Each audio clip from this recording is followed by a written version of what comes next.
Petrol diesel का संयम से इस्तेमाल करना। साथियों, हमें पेट्रोल डीजल का उपयोग कम करना होगा।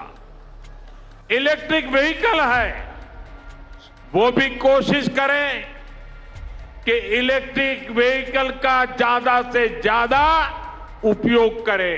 రోజు రోజుకి పెరుగుతున్న ఈ పెట్రోల్ ధరలు కామన్ మ్యాన్ భయపడుతున్నాయి. మిడిల్ క్లాస్ ఫ్యామిలీస్ దగ్గర వాళ్ళ ఖర్చులు పోగా మిగిలే అతి కొద్ది సేవింగ్స్ ని ఈ పెట్రోల్ భూతం తినేస్తుంది. దేశ ప్రజలకు ఆయిల్ కంపెనీలు మరోసారి షాక్ ఇచ్చాయి. ఇవాళ పెట్రోల్ డీజిల్ ధరలను భారీగా పెంచాయి. ఈ పెట్రోల్ ప్రాబ్లం ఏదైతే ఉన్నది జస్ట్ టెంపరీ ప్రాబ్లం. ఈ వారం ఎండ్ అయిపోతే పెట్రోల్ ధరలు దిగొస్తాయని చెప్పి మీరు ఆలోచిస్తున్నట్టయితే మీరు పప్పులో కాలేస్తున్నట్టే. ఎందుకంటే మన ప్రైమ్ మినిస్టర్ నరేంద్ర మోడీ గారు చెప్పకనే క్లియర్ గా చెప్పారు. साथियों, भारत के पास बड़े बड़े तेल के कुएं नहीं है। हमें अपनी जरूरत का पेट्रोल, डीजल, गैस, ये सब बहुत बड़ी मात्रा में दुनिया के दूसरे देशों से बाहर से मंगाना पड़ता है. ఈ పెట్రోల్ డీజిల్ ధరలు ఏవైతున్నాయో ఇక్కడ నుంచి పెరిగే ఛాన్సెసే కానీ తగ్గే ఛాన్సులు అయితే కనిపించట్లేదు త్వరలో అని చెప్పి. సో ఇలాంటి కండిషన్లోని మీరు మీ పెట్రోల్ వెహికల్ నుంచి ఈవీ వెహికల్ వైపు స్విచ్ అవ్వాలనుకున్నా లేదా కొత్తగా ఈవీ వెహికల్ కొనాలనుకున్నా, ఇది 4-వీలర్ అవ్వచ్చు, 2-వీలర్ అవ్వచ్చు, దీని రిలేటెడ్ గా ఒక కన్ఫ్యూషన్ అయితే ఉంటుంది కదా. ఎందుకంటే మీరు షోరూమ్కి వెళ్ళినట్టయితే షోరూమ్ లో వాళ్ళు క్లియర్ గా అంటే వాళ్ళకి ఏదైతే బెనిఫిట్ ఉంటుందో అదే మీకు బెనిఫిట్ అన్న రూపంలోనే ఎక్స్ప్లెయిన్ చేస్తారు. కానీ రియల్ గా ఏది బెనిఫిషియల్ అనేది ఫుల్ ఫ్లెడ్జ్ గా రీసెర్చ్ చేస్తేనే తెలుస్తుంది కదా. సో అందు గురించి అని చెప్పి మన టీం ఫుల్ గా మార్కెట్లోని ఈవీ వెహికల్స్, పెట్రోల్ వెహికల్స్ రిలేటెడ్గా కంప్లీట్ రీసెర్చ్ అయితే చేశారు. అండ్ దీని కంపారిజన్ రిలేటెడ్గా ఒక విషయం అయితే చెప్పాలి. కపుల్ ఆఫ్ ఇయర్స్ బ్యాక్ మన ఛానల్లో ఆల్రెడీ ఈ పెట్రోల్ వర్సెస్ ఈవీ రిలేటెడ్గా ఒక కంపారిజన్ వీడియో అయితే చేసాం. ఆ టైంలో ఉన్న పెట్రోల్ ధరలు వేరు అండ్ ఈవీ రిలేటెడ్గా ఉన్న కండిషన్స్ వేరు. ఇప్పుడు మార్కెట్లో రీసెర్చ్ చేయడానికి వెళ్ళినప్పుడు ఈవీ రిలేటెడ్గా కంపెనీస్ అన్ని కూడా చాలా అట్రాక్టివ్ బెనిఫిట్స్ అయితే తీసుకొచ్చాయి. ఈ అట్రాక్టివ్ బెనిఫిట్స్ ఈవీస్ యాక్చువల్ నిజంగానే ఫైనాన్షియలీ అట్రాక్టివ్ అవుతుందా లేదా అన్నది మీరు ఈ వీడియో చివరికి వెళ్ళేసరికి మీకు ఒక క్లారిటీ అయితే వచ్చేస్తుంది. అండ్ ఈ వీడియోలో మీకు ఏదైతే ఎక్సెల్ షీట్ చూపిస్తున్నానో ఈ ఎక్సెల్ షీట్ ని మీకు ఫ్రీగా ఎటువంటి ఛార్జ్ లేకుండా మీకు ప్రొవైడ్ చేస్తాను. ఎక్సెల్ షీట్ యూజ్ చేసుకుని మీకు నచ్చిన మోడల్ తో మీరు కంపేర్ చేసుకోవచ్చు. అండ్ మీకు నచ్చిన వెహికల్ బట్టి మీకు ఏది బెటర్ అనేది డిసైడ్ అవ్వచ్చు. అండ్ ఇంకొక బోనస్ థింగ్ ఏంటంటే పెట్రోల్ వర్సెస్ ఈవీ మాత్రమే కాకుండా ఈ వీడియోలోని ఈవెన్ హైబ్రిడ్ వెహికల్స్ రిలేటెడ్ కూడా మీకు కంపారిజన్ అయితే చూపించబోతున్నాను. వీడియో మీకు మీ ఫ్యామిలీ మెంబర్స్ అందరికి కూడా చాలా చాలా హెల్ప్ఫుల్ అయ్యే వీడియో. అండ్ వీడియోలో షేర్ చేసిన ఇన్ఫర్మేషన్ మీకు హెల్ప్ఫుల్ అయిందంటే చాలా ఎఫర్ట్ పడుతుంది గైస్ ఈ రీసెర్చ్ చేయాలంటే గ్రౌండ్ లెవెల్లోని. అది మీకు నచ్చినట్టయితే మేము అడిగేది ఒకటే, ఛానల్లోని వీడియోని తప్పకుండా లైక్ చేయడం మర్చిపోకండి. అండ్ ఇదే ఫస్ట్ టైం మీరు మన మనీ పర్స్ ఛానల్కి వచ్చినట్టయితే ఇలాంటి వీడియోస్ చూసి మీ ఫైనాన్షియల్ నాలెడ్జ్ ఇంప్రూవ్ చేసుకోవడానికి మన ఛానల్ సబ్స్క్రైబ్ చేసి పక్కన బెల్ ఐకాన్లో ఆల్ నోటిఫికేషన్స్ యాక్టివేట్ చేసుకోండి. నేను సాయి కృష్ణ పత్రి. ఇప్పుడు మీరు కొనాలంటే ఏ వెహికల్ మీకు బెటర్ అనేది చెప్తాను పదండి.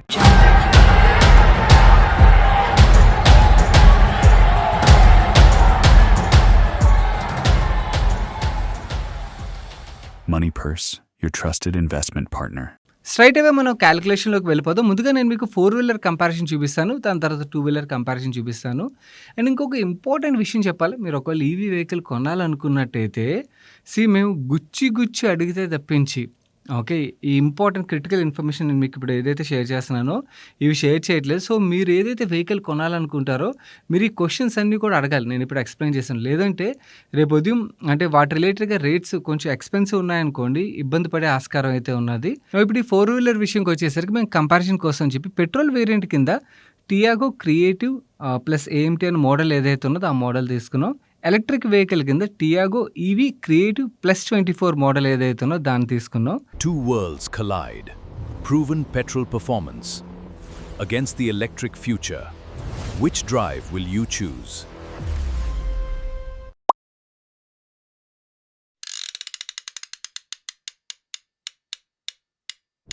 ఎక్స్-షోరూమ్ పెట్రోల్ వెహికల్ చూసినట్టయితే 7,84,990 రూపీస్ అయితే పడుతుంది.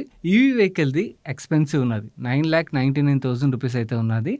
ఇన్సూరెన్స్ నిల్డిప్ ఏదైతే ఉన్నదో పెట్రోల్ వెహికల్ది 40,307 రూపీస్ పడుతున్నట్టయితే ఈవీ వెహికల్ది 47,000 రూపీస్ పడుతుంది. అండ్ లైఫ్ ట్యాక్స్ విషయంకి వచ్చేసరికి పెట్రోల్ వెహికల్ది 1,17,000 రూపాయలు అయితే పడుతుంది. ఈవీ విషయంకి వచ్చేసరికి ఈ మోడల్కి లైఫ్ ట్యాక్స్ లేదు. ఒకవేళ మీరు కొంటున్న మోడల్లో లైఫ్ ట్యాక్స్ ఉన్నట్టయితే నేను చెప్పాను కదా మీకు ఈ ఎక్సెల్ షీట్ షేర్ చేస్తాను అని చెప్పి మీరు డౌన్లోడ్ చేసుకుని అందులోని ఆ నెంబర్స్ అన్ని మీరు ఇన్పుట్ చేస్తే మీ క్యాలిక్యులేషన్ అయితే ఆటోమేటిక్గా వచ్చేస్తుంది.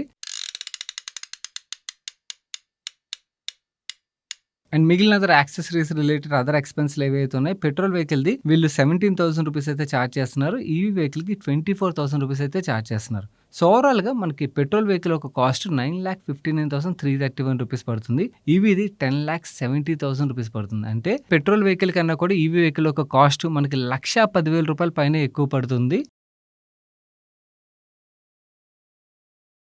ఇక్కడ నుంచి మెయింటెనెన్స్ రిలేటెడ్ క్యాలిక్యులేషన్స్ కావాలి కదా, అది కూడా చాలా ఇంపార్టెంట్ రోల్ అయితే ప్లే చేస్తుంది. పెట్రోల్ విషయంకి వచ్చేసరికి ఇప్పుడు లీటర్ 115 రూపాయలు 73 పైసలు అయితే ఉన్నది. అండ్ మీరున్న లొకేషన్లో వేరే ప్రైస్ ఉన్నట్టయితే మీరు ఆ ప్రైస్ ఇక్కడ ఇన్పుట్ చేయొచ్చు. అవి వెహికల్ ఒక మైలేజ్ విషయంకి వచ్చేసరికి వీళ్ళు 15 కిలోమీటర్స్ మైలేజ్ వస్తుందని అయితే కోట్ చేస్తున్నారు. అంటే మనకి పర్ కిలోమీటర్ కాస్ట్ చూసినట్టయితే 7 రూపీస్ 72 పైస అయితే పడుతుంది. ఈ విషయంకి వచ్చేసరికి కరెంట్లీ 8 రూపీస్ పర్ యూనిట్ మనకు ఛార్జ్ పడినట్టయితే, వీళ్ళు రేంజ్ విషయంకి వచ్చేసరికి 320 కిలోమీటర్స్ రేంజ్ అయితే చెప్తున్నారు. కానీ ప్రాక్టికలీ అంత రేంజ్ అయితే రాదు. మేము చేసిన రీసెర్చ్ ప్రకారం ఓన్లీ టాటా మోటార్స్ మాత్రమే కాదు, మిగిలిన అదర్ ఈవీ వెహికల్స్ ఏవైతే అక్కడ మేము ఎవరైతే కస్టమర్స్ నుంచి వచ్చిన ఫీడ్బ్యాక్ బట్టి చెక్ చేసినట్టయితే కంపెనీ ఏదైతే రేంజ్ కోట్ చేస్తుందో దాని నుంచి మినిమం 100 కిలోమీటర్స్, ఎందుకంటే ప్రాక్టికలీ ఆ డిఫరెన్స్ అయితే ఉంటుందని చెప్పారు. వీళ్ళు 320 కిలోమీటర్స్ అన్నారు కాబట్టి ఇంకా కన్జర్వేటివ్గా నేను 200 కిలోమీటర్స్ రేంజే తీసుకున్నాను. 200 కిలోమీటర్స్ రేంజ్ తీసుకున్నట్టయితే కాస్ట్ పర్ కిలోమీటర్ పడుతున్నది మనకి 96 పైసా అయితే పడుతున్నది. అండ్ సర్వీస్ కాస్ట్ విషయంకి వచ్చేసరికి పెట్రోల్ వెహికల్ది 6,500 రూపీస్ పడుతున్నట్టయితే ఈవీ వెహికల్ది 3,000 రూపీస్ అయితే పడుతున్నది. అండ్ ఇన్సూరెన్స్ రెన్యూవల్ కాస్ట్ చూసినట్టయితే సేమ్ వెహికల్ది పర్ ఇయర్ 15,000 రూపీస్ యావరేజ్గా పడుతున్నట్టయితే ఈవీ వెహికల్ది 17,000 రూపీస్ అయితే పడుతుంది. ఈవీది కొంచెం ఇక్కడ ఎక్స్పెన్సివ్ అవుతుంది. అండ్ మిగిలిన అదర్ ఖర్చుల విషయంకి వచ్చేసరికి 2 వెహికల్స్ 5,000 రూపాయలు యావరేజ్గా అయితే సంవత్సరానికి అడిషనల్గా పడుతుందని అయితే చెప్తున్నారు అన్నమాట. ఇక్కడ ఈవీ విషయంకి వచ్చేసరికి ఇక్కడ అడిషనల్ ఛార్జెస్ అయితే మనం చూసుకోవాలన్నమాట. ఒకటి బ్యాటరీ, సివిలోని మేజర్ కాస్ట్ బ్యాటరీయే కదా. ఈ బ్యాటరీ లైఫ్ విషయంకి వచ్చేసరికి ఈ వెహికల్ ఏదైతే ఉన్నదో ఈ పర్టికులర్ వెహికల్ కి వీళ్ళు ఏం చెప్తున్నారంటే లైఫ్ టైం వారంటీ అని చెప్తున్నారు. అండ్ లైఫ్ టైం విషయంకి వచ్చేసరికి 15 ఇయర్స్ అన్నమాట. సో 15 ఇయర్స్ వరకు కాస్ట్ అయితే పడదు, 15 ఇయర్స్ తర్వాత అయితే పడుతుంది. అందుకని ఇక్కడ 15 ఇన్పుట్ చేశాను. మీరు కొంటున్న వెహికల్ ఏదైతే ఉన్నదో దానికి వాళ్ళు బ్యాటరీకి ఎంతైతే వారంటీ ఇస్తున్నారో ఆ నెంబర్ ఆఫ్ ఇయర్స్ ఇన్పుట్ చేయండి. అండ్ లేదా వాళ్ళు ఏదైతే రేంజ్ చెప్తున్నారు అంటే ఇన్ని కిలోమీటర్స్ రేంజ్ చెప్తారన్నమాట, ఆ కిలోమీటర్స్ ఇన్పుట్ చేయండి. సో దట్ మీకు నెక్స్ట్ షీట్లోని ఆటోమేటిక్గా క్యాలిక్యులేషన్లో అన్ని అప్డేట్ అయిపోతాయి అన్నమాట. నెక్స్ట్ ఈవీ వెహికల్ రిలేటెడ్గా మనకు పడే ఇంకొక కాస్ట్ ఏంటో తెలుసా? దీని గురించి మీరు షోరూమ్కి వెళ్ళినట్టయితే వాళ్ళు ఎక్స్ప్లెయిన్ చేయరు అన్లెస్ మనం గట్టిగా అడిగితే తప్పించి. ఈవీలో ఉండేది మోటార్ కదా, సో నా మోటార్ ఒక లైఫ్ చూసినట్టయితే 8 ఇయర్స్ లైఫ్ అని చెప్తున్నారన్నమాట. సో ఇయర్స్ పరంగా 8 ఇయర్స్ అండ్ రేంజ్ పరంగా మాట్లాడుకుంటే 1,60,000 కిలోమీటర్స్ వరకు ఈ మోటార్ ఒక లైఫ్ ఉంటుంది అని అయితే చెప్తున్నారు. అండ్ దాని తర్వాత దాని కాస్ట్ చూసినట్టయితే 1,50,000 రూపీస్ వరకు పడొచ్చు అని అయితే కరెంట్లీ షోరూమ్ వాళ్ళు అయితే చెప్తున్నారు. మేబీ దీని ప్రైస్ ఫ్యూచర్లో చేంజ్ అవ్వచ్చు. మేము ఇప్పుడు వాళ్ళు ఏదైతే చెప్పారో ఆ డేటానే ఇక్కడ ఇన్పుట్ చేసాం. ఇది కూడా కనుక్కోవడం చాలా ఇంపార్టెంట్, ఎందుకంటే మోటార్ ఒక కాస్ట్ చాలా ఎక్స్పెన్సివ్ అనుకోండి, రేపు అది మనకి ఆ కాస్ట్ మన మీద పడుతుంది కదా, ఆ కాస్ట్ని కూడా కన్సిడర్ చేసినప్పుడు మనకి రియల్గా ఏది బెనిఫిషియల్ అనేది అయితే అర్థమవుతుంది. ఇది డేటా రిలేటెడ్గా కలెక్షన్ షీట్ అన్నమాట. మీరు ఏదైతే వెహికల్ చూస్తారో ఆ వెహికల్ రిలేటెడ్గా మీరు ఈ డేటా కలెక్ట్ చేసి ఈ ఎక్సెల్ షీట్లో ఎల్లో ఫీల్డ్స్ ఏవైతున్నాయో వాటిలో నా డేటాని ఇన్పుట్ చేశారనుకోండి, నెక్స్ట్ షీట్లో మీకు ప్రాపర్గా క్యాలిక్యులేషన్ వచ్చేస్తుంది.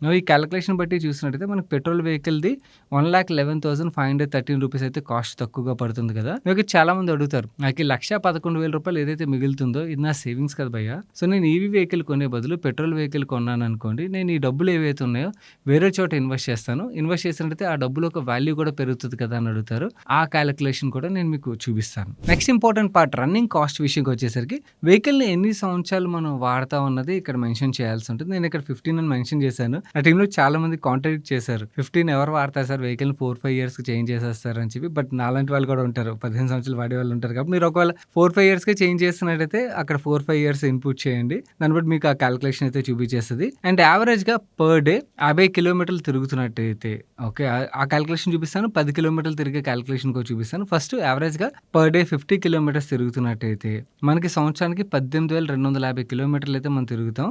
దీన్ని బట్టి రికరింగ్ కాస్ట్ విషయంకి వచ్చేసరికి మనకి యావరేజ్గా ఎలక్ట్రిసిటీకి 8 రూపీస్ పడుతుంది అనుకోండి, అండ్ పెట్రోల్ది 115 రూపీస్ 73 పైసా పడుతుంది అనుకోండి. మనకి running cost EV vehicle run చేయడానికి పర్ కిలోమీటర్ 96 పైసా పడుతున్నట్టయితే పెట్రోల్ వెహికల్ది 7 రూపీస్ 72 పైసా అయితే పడుతుంది.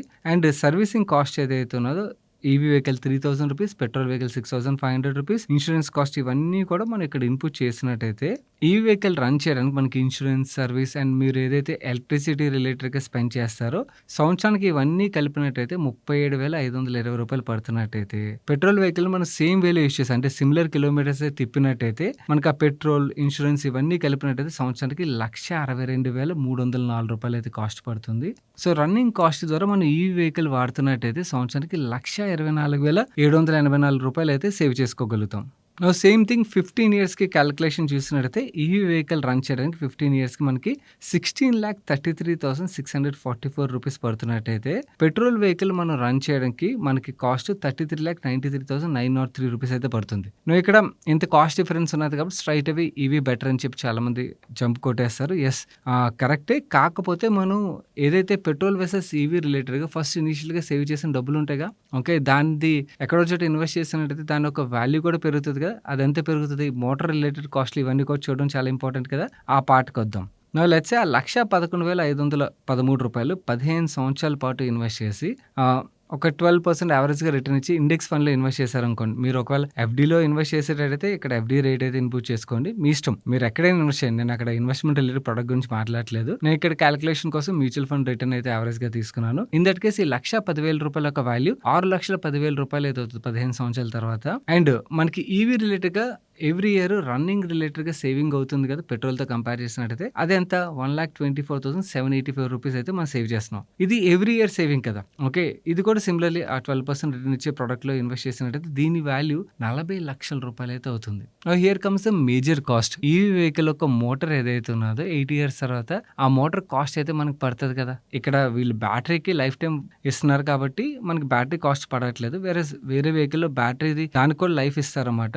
సో ఆ లైఫ్ తర్వాత బ్యాటరీ కాస్ట్ కూడా మనకి ఇక్కడ వచ్చేస్తుంది ఆటోమేటిక్. మీరు ఫస్ట్ షీట్లో ఆ డేటాని ఇన్పుట్ చేసినట్టయితే నువ్వు ఈ మోటార్ కాస్ట్ ఏదైతే ఉన్నదో పెట్రోల్ వెహికల్ కొన్న వాళ్ళకి ఆ కాస్ట్ పడదు కదా. సో నువ్వు ఆ క్యాలిక్యులేషన్ చూసినట్టయితే ఈ 1,50,000 రూపీస్ 8 ఇయర్స్ తర్వాత ఏదైతే పడుతుందో, ఓకే, లెట్స్ సే పెట్రోల్ ఎవరైతే వాడతారో వెహికల్ వాళ్ళ 1,50,000 8 ఇయర్స్ తర్వాత ఇన్వెస్ట్ చేసి 15 ఇయర్స్ ఎండ్ అయ్యేసరికి చూసినట్టయితే దాని వాల్యూ 2,96,000 రూపీస్ అయితే అవుతుంది. సో పెట్రోల్ వెహికల్ కొన్న వాళ్ళకి ఈ 2,96,000 రూపాయలు సేవ్ అయినట్టేగా. సో ఈ పార్ట్ని కూడా మనం కట్ చేయాలి కదా. ఆ పార్ట్ని కూడా మనం కట్ చేసి చూసినట్టయితే ఓకే, పెట్రోల్ వెహికల్ రన్ చేయాలంటే మనకి 27 లక్షల రూపాయలు పడుతున్నట్టయితే కాస్ట్. సో ఆ అమౌంట్ కూడా మన పెట్రోల్ వెహికల్ రన్నింగ్ కాస్ట్ ఏదైతే మనకు వచ్చిందో 33,93,000 వచ్చింది కదా, దానిలోంచి ఫస్ట్ 1,11,000 రూపాయలు సేవింగ్ ఏదైతే ఉందో దాన్ని ఇన్వెస్ట్ చేసినట్టు దాని వాల్యూ 6,10,000 అవుతుంది. అండ్ ఈ మోటార్ రిలేటెడ్గా మనకి 2,96,000 అవుతుంది. సో ఈ రెండు ఏవైతే సేవ్ చేస్తున్నారో వాటిని డిడక్ట్ చేసినట్టయితే పెట్రోల్ వెహికల్ రన్నింగ్ కాస్ట్ మనకి 24,87,000 రూపీస్ అయితే పడుతుంది. వెరస్ ఈవీ వెహికల్ విషయంకి వచ్చేసరికి మనకి ఆ రన్నింగ్ కాస్ట్ ఏదైతే మిగులుతుందో 1,24,000 రూపీస్ దాన్ని ఇన్వెస్ట్ చేసినట్టయితే దాని వాల్యూ అప్రాక్సిమేట్లీ 40 లక్షలు అయితే అవుతుందని మనం మాట్లాడుకున్నాం కదా. ఈ 40 లక్షల నుంచి మనకి టోటల్గా రన్నింగ్ కాస్ట్ 16,33,000 రూపాయలు ఏదైతే ఈవీ వెహికల్ రన్ చేయడానికి ఆ 15 సంవత్సరాలు పడుతుందో దాన్ని తీసేస్తే యాక్చువల్లీ ఈవీ వెహికల్ ద్వారా మనకి 24 లక్షల రూపాయలు అయితే సేవింగ్ అవుతుంది. అంటే మనం ఏదైతే ఈవెన్ వెహికల్ కొనడానికి ఖర్చు చేసామో ఆ డబ్బులు కూడా రికవర్ అయిపోతున్నట్టు అనమాట. ఎవరైతే ప్రాపర్గా అంటే ఇలా ఇన్వెస్ట్ చేయగలిగి డిసిప్లిన్ ఉన్నట్టయితే అలాంటి వాళ్ళకి ఈవెన్ వెహికల్ రిలేటెడ్గా కూడా ఆ టైంలో 15 ఇయర్స్ తర్వాత రీప్లేస్ చేయాలనుకున్నట్టయితే ఆ రీప్లేస్మెంట్ వెహికల్ రిలేటెడ్ కూడా మీకు డబ్బులు అయితే వచ్చేస్తాయి అన్నమాట. సో ఇక్కడ ఇది 50 కిలోమీటర్స్ తిరిగిన వాళ్ళకి 50 కిలోమీటర్స్ కాకుండా ఎవరైనా ఒకవేళ 10 కిలోమీటర్స్ తిరిగే వాళ్ళు ఉన్నారనుకోండి, ఇన్ దట్ కేస్ మన క్యాలిక్యులేషన్లోని డిఫరెన్స్ వస్తుందా, ఏది బెటర్ అనేది చూసినట్టయితే ఇక్కడ కూడా మనకి కరెంట్లీ ఉన్న ఏవైతే కండిషన్స్ ఆధారంగా చూసినట్టయితే మాత్రం ఈవీఏ బెనిఫిషియల్గా కనబడుతుంది. ఎందుకంటే పెట్రోల్ వెహికల్ది టోటల్ కాస్ట్లు ఇవన్నీ తీసేసినట్టయితే 7,97,000 రూపాయలు అయితే మనకు పడుతున్నట్టయితే అంటే ఈవెన్ యాజ్ లో యాజ్ యావరేజ్గా పర్ డే 10 కిలోమీటర్స్ తిరిగే వాళ్ళకి కూడా కరెంట్ ఉన్న కండిషన్స్ బట్టి చూసినట్టయితే ఈవీ వెహికలే మనకి కార్ పరంగా చూసినట్టయితే బెటర్ అవుతుంది. కాకపోతే ఇక్కడ ఒక విషయం గుర్తుంచుకోండి, మీరు ఏదైతే మోడల్ సెలెక్ట్ చేసుకున్నారో దాంట్లోని వాళ్ళు చెప్పే కండిషన్స్ ఏవైతే అవన్నిటిని ఇక్కడ ఇన్పుట్ చేసుకోండి. ఈ ఎక్సెల్ షీట్ ఎలాగ మీకు ప్రొవైడ్ చేస్తాను, అవి ఇన్పుట్ చేసినట్టయితే మీకు ఇంకొంచెం బెటర్ క్లారిటీ వస్తుంది. ఎందుకంటే కొన్ని వెహికల్స్ వాళ్ళు మోటార్ రిలేటెడ్గా ఎక్కువ ఛార్జ్ చేయొచ్చు, బ్యాటరీ రిలేటెడ్గా ఎక్కువ ఛార్జ్ చేయొచ్చు, వెరస్ ఇక్కడ వీళ్ళు బ్యాటరీకి లైఫ్ టైం వారంటీ ఇస్తున్నారు. సో ఇలాంటి కేసులో మనకి ఈవీ బెటర్ అనిపిస్తుంది. వెరస్ మీరు అవన్నీ కూడా ఇన్పుట్ చేసినట్టయితే మీకు ఇక్కడ ఏదైతే గ్రీన్ వస్తుందో అది మీకు ఆన్సర్ చెప్పేస్తుంది అనమాట. అంటే ఈవీ వెహికల్ ఈజ్ సూటబుల్ అని చెప్పి లేదా పెట్రోల్ వెహికల్ ఈజ్ సూటబుల్ అని చెప్పి మీకు ఇక్కడ ఆన్సర్ ఆటోమేటిక్గా వచ్చేస్తుంది. మీరు జస్ట్ నెంబర్స్ ఇన్పుట్ చేస్తే సరిపోతుంది అంతే. నెక్స్ట్ ఇంపార్టెంట్ డేటా ఇక్కడ నుంచే రియల్ ట్విస్ట్లు వస్తాయి. ఎస్పెషల్లీ హైబ్రిడ్ రిలేటెడ్ కంపారిజన్ అవ్వచ్చు, టూ వీలర్ రిలేటెడ్ కంపారిజన్లోని మనం ఏదైతే పర్సెప్షన్ ఉంటుందో ఆ పర్సెప్షన్ మొత్తం మీకు బ్రేక్ అయిపోతుంది. సో అలాంటి డేటా మీరు చూడబోతున్నారు. ఈ డేటాలోకి వెళ్ళే ముందు స్మాల్ రిమైండర్ గైస్, వీడియోని లైక్ చేశారా? ఎవరైనా లైక్ చేయడం మర్చిపోయినట్టయితే వీడియోని తప్పకుండా లైక్ చేయడానికి ప్రయత్నించండి. అండ్ మీరు ఏ వెహికల్ వాడుతున్నారు అన్నది కింద కామెంట్ సెక్షన్లో కామెంట్ చేయండి. నేనైతే టాటా హ్యారియర్ వాడుతున్నాను, మీరు వాడుతున్న వెహికల్ రిలేటెడ్ కింద కామెంట్ చేయండి. సో దట్ మన వల్ల ఎక్కువ మంది ఏ వెహికల్ వాడుతున్నారు అన్నది క్లారిటీ అయితే వస్తుంది. అండ్ ఈ వీడియో మీ ఫ్రెండ్స్ అండ్ ఫ్యామిలీకి డెఫినెట్లీ హెల్ప్ఫుల్ అవుతుంది కాబట్టి వాళ్ళు షేర్ చేయడం మర్చిపోకండి.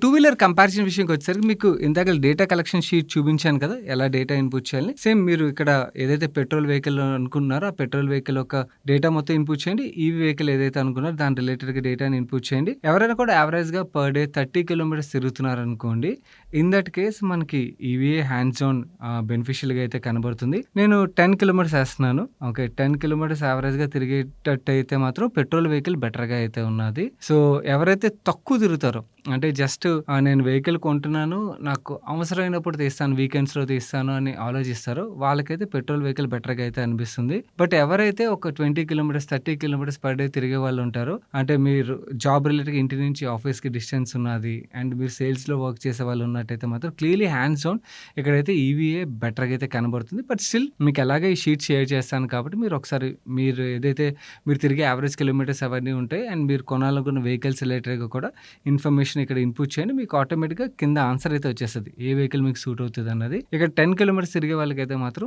పెట్రోల్ వెహికల్ బెటర్ అని చూపిస్తుంది. బట్ ఎక్కువ తిరిగితే మోస్ట్లీ టూ వీలర్స్లోని ఎక్కువగానే తిరుగుతారు. బట్ స్టిల్ అంటే కొంతమంది ఉంటారు కదా, వాళ్ళు ఓన్లీ వీకెండ్స్లోనే అది రేర్గా వాడే వాళ్ళు ఉంటారు కదా, అలాంటి వాళ్ళకి స్టిల్ పెట్రోల్ లుక్స్ అట్రాక్టివ్ అన్నమాట.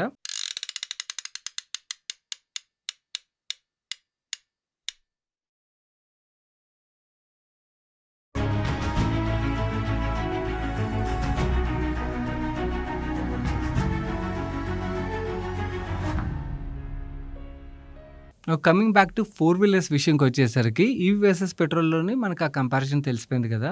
హైబ్రిడ్ కంపారిజన్, చాలా మంది హైబ్రిడ్ రిలేటెడ్ కూడా అడుగుతారు కాబట్టి హైబ్రిడ్ రిలేటెడ్గా కూడా డేటా అయితే కలెక్ట్ చేసాం. మీరు ఏదైతే పెట్రోల్ వెహికల్ అనుకున్నారో, ఈవీ వెహికల్ అనుకున్నారు, హైబ్రిడ్ వెహికల్ అనుకున్నారు, ఆ డేటాని అయితే ఇన్పుట్ చేయండి. హైబ్రిడ్ వెహికల్ విషయంకి వచ్చేసరికి ఈవీ వర్సెస్ హైబ్రిడ్లోని ఇక్కడ కూడా ఎవరైనా కూడా యావరేజ్గా ఒక 50 కిలోమీటర్స్ అయితే clearly hands on EV beneficial. 30 kilometres తిరుగుతున్నారు అనుకోండి, in that case also EV looks attractive. And ఎవరైనా కూడా పర్ డే యావరేజ్గా 10 కిలోమీటర్లు తిరిగే వాళ్ళు ఉంటారు కదా, అలాంటి కేసులో చూసినట్టయితే మాత్రం హైబ్రిడ్ లుక్స్ రియలీ అట్రాక్టివ్ అన్నమాట. అలాంటి వాళ్ళకి హైబ్రిడే సూట్ అవుతుంది. సో అంటే ఎవరైతే 2 వీలర్ అవ్వచ్చు, 4 వీలర్ అవ్వచ్చు, తక్కువ డిస్టెన్స్ తిరిగే వాళ్ళు ఉంటారు చూడండి, అలాంటి వాళ్ళకి స్టిల్ ఈవీలో బెనిఫిట్స్ పెరిగి అట్రాక్టివ్ అయిన తర్వాత కూడా అలాంటి వాళ్ళకి పెట్రోల్ సూట్ అవుతుంది. బట్ ఎవరైతే కొంచెం డిస్టెన్స్ ఎక్కువ ట్రావెల్ చేసే వాళ్ళు ఉంటారు చూడండి, ఇప్పుడు ఏవైతే ఈ చేంజెస్ వచ్చాయి, ఈ చేంజెస్ తర్వాత ఈవీ డెఫినెట్లీ లుకింగ్ అట్రాక్టివ్.